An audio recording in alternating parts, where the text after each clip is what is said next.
ყურადღება 2017 წლის 21, 22, 23 და 24 სექტემბერს ქალაქ რუსთავში ქალაქის მერიის მხარდაჭერით და მატერიალურ-ტექნიკური უზრუნველყოფით ტარდება ახალგაზრდული სიმღერის პირველი საერთაშორისო ფესტივალი „მზე ხელის გულზე“, რომელიც წელს თავს მოუყრის საქართველოს სხვადასხვა კუთხიდან ჩამოსულ 5-დან 19 წლამდე ასაკის ვოკალისტებს. გაისადკი ფესტივალი გახდება საერთაშორისო. ფესტივალი 21 სექტემბერს ტრიუმფალურად გაიხსნება ქალაქის პარკში.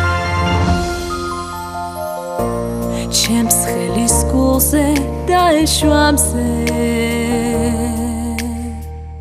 და დაიხურება 24 სექტემბერს საზეიმოდ ქალაქის მთავარ მოედანზე, მერიის შენობის წინ დაინსტალირებულ სცენაზე.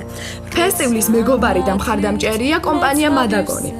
კონკურსს აფასებს კომპეტენტური სპეციალისტების დიდი ჟიური: ნუგზარ კვაშალი, სალომე ბაკურაძე, ნოდიკო ტატიშვილი, ნუცა ჯანელიძე, გიგი გეგელაშვილი, თეატრალურის კვარტეტი, თამარ ბუაძე, ეკამ ჟავანაძე და სხვები. სპეციალურად ამ ფესტივალისთვის დამზადდა სხვადასხვა კატეგორიის სკულპტურული სტატუეტები. მონაწილეებს და სტუმრებს უამრავი სიურპრიზი, საჩუქარი და ჯილდოებით. ერთად გავატაროთ საფესტივალო დღეები, მეგობრებო. მოგბრძანდით, დასწრება თავისუფალია. ზემა თუ დარდელ ხიმილებსა და